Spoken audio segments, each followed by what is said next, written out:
first rules of Summon Club is, you do not talk about the Summon Club.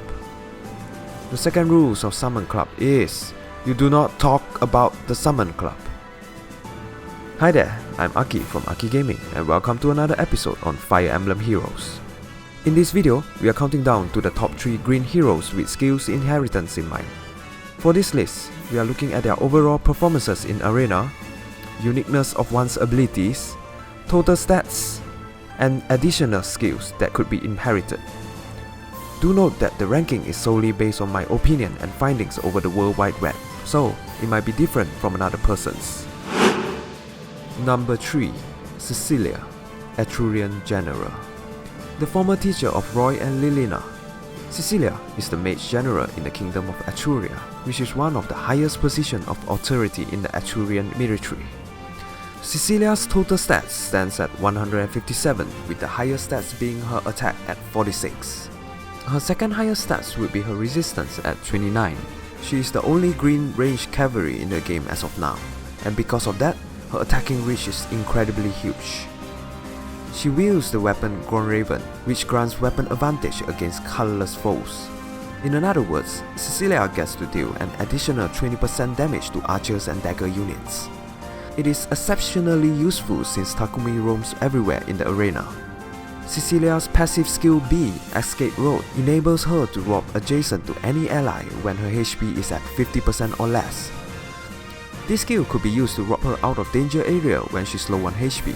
Alternately, you could also use it offensively by teleporting her to adjacent ally and nuke the melees so your other units could finish the job, vice versa. Her assist skill, Rally Resistant, grants target ally a +4 on resistance, which comes in handy when facing against mages. Even though Cecilia functions similar to Mule Robin, but her weapon disadvantage is a major concern in the heavily raid-infested arena. Her low defense makes the situation even worse, so her positioning is a very important part of her road to survival. Naturally, Cecilia is not a unit to shout about, at least before inheritance, but with a few tweaks, she could definitely make a lasting impression to all. If you hate dealing with Takumi and blue units just like me, giving Cecilia Triangle Adapt would make you a happy man or woman. Anyway, Triangle Adapt grants attack plus 20% if weapon triangle advantage, and attack minus 20 if disadvantage. Combining it with the effect of Raven, it's a total of plus 44% against blue and colorless units, and a minus 44% from them too. Another way of building Cecilia would be giving her Blade Plus that adds total bonuses on her to damage dealt. Why, you ask? It's mainly due to the fact of her being a horse riding mage. As some of you may know, cavalry has their own set of buff skill, which is Horn Cavalry and 45 Cavalry. The first grants adjacent cavalry a +6 on attack and speed, and the latter grants a +6 on defense and resistance. By receiving those buffs, Cecilia will get an additional +30 damage when attacking. Yes, 3-0. With that alone, she could one-hit KO the majority of heroes in the game. I know what you're thinking, isn't that build to allies dependent? But isn't it the same goes to Taja, Nino, or every other heroes? I think everybody welcome a little buff, in my opinion. Anyway, Cecilia doesn't have a special attack, but you could now give her one. However, if you are going for the Grown Blade build, specials are a little overkill as she could have finished them off normally. And with a slower cooldown, it becomes even harder to cast. But if you must, you could give her Glacis or Dragon Fang. The recommended IV for Cecilia would be a plus attack minus defense type. With that extra 3 attack, she could take down Takumi in one hit with Raven Plus. And since tanking is not her thing, a minus on defense wouldn't make much difference. Number 2. Nino, the Pious Mage. Born from a family of powerful mages, Nino has the potential to become one herself until Sonia killed her family and adopted her. She's never been formally trained, but with her talent of magic, she learned just by memorizing the incantation chanted by Sonia. Nino's total stats rating is 163, with attack being the highest at 46 and speed coming second at 36. With high damage and fast pace, she could make a follow-up attack most of the time even without the need of a buff. Nino's special weapon, Groundblade Plus, adds total bonuses on her to damage dealt by slowing her special trigger in the process. It works best with allies with buff skill. The more bonuses she has, the stronger her attack will be. By pairing her with Olivia Horn attack alone, Nino will get a +8 on her damage output every time. Her assist skill Drawback is one of the best repositioning skill out there. It allows her to move one space away from target ally, who moves to her former position. It works best when paired with another ranged unit against an armor unit which only moves one space at a time. You can attack that unit and draw it back and continue doing so until it dies. Nino is not just a DPS. Her passive C skill, Horn Attack, grants a +4 attack to adjacent allies at the start of each turn. One of the most useful supporting skill to have around at any given time.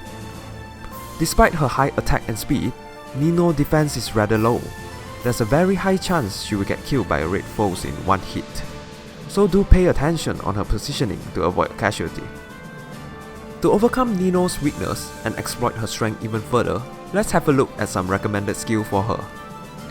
Swift Sparrow, Slot A. A new skill which recently became available with the Spring Festival. The only way you could get it is from Bunny Lucina. It grants the holder a +4 on attack and speed during initiation. As you already know, Nino has very high attack and speed.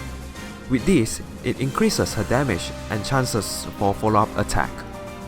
Alternately, you could let her inherit Darting Blow or Death Blow instead. The first grants her a +6 in speed and the latter grants her a +6 in attack. Both skills only work during initiation.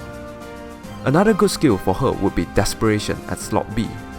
It allows Nino to make a follow-up attack immediately after her initial strike if her HP is 75% or less.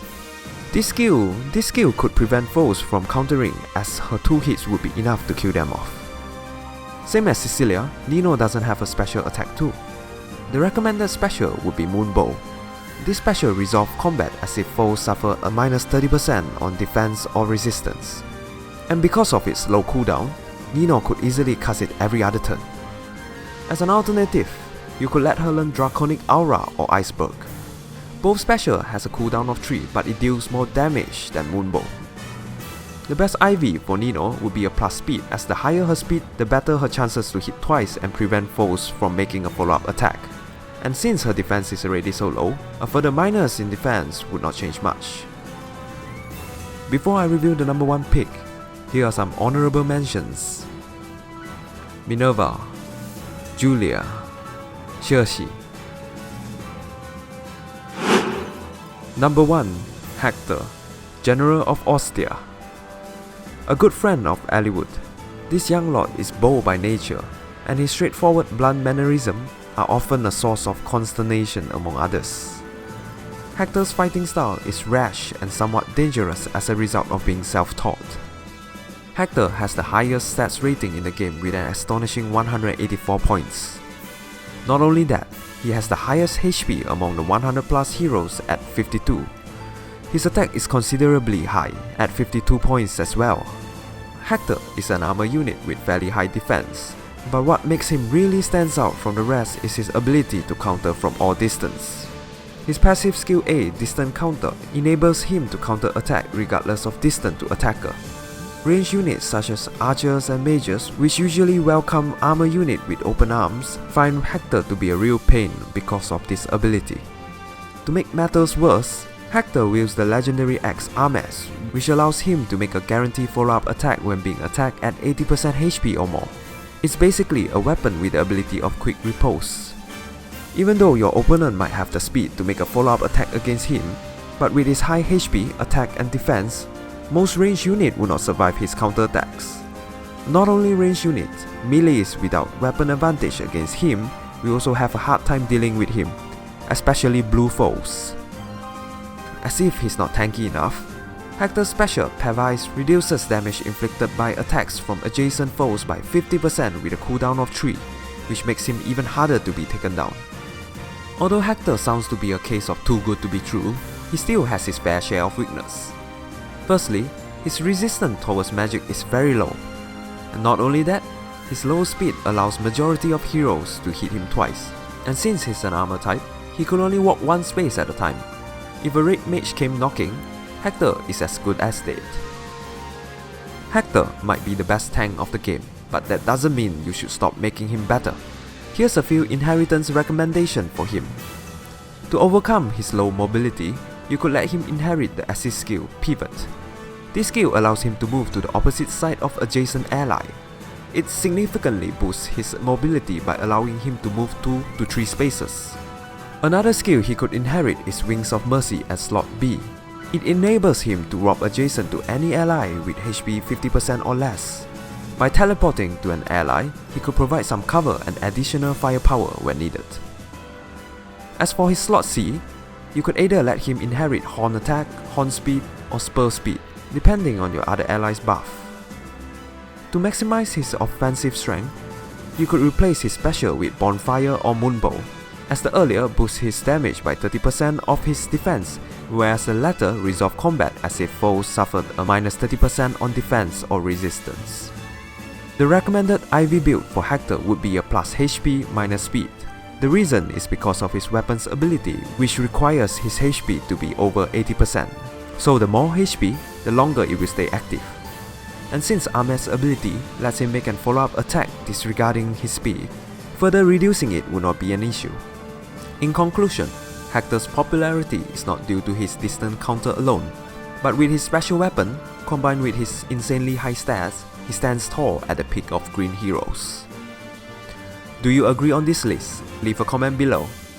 If you like this video, hit the like button and subscribe to Aki Gaming for more interesting content. Thank you for watching, and I hope to see you soon.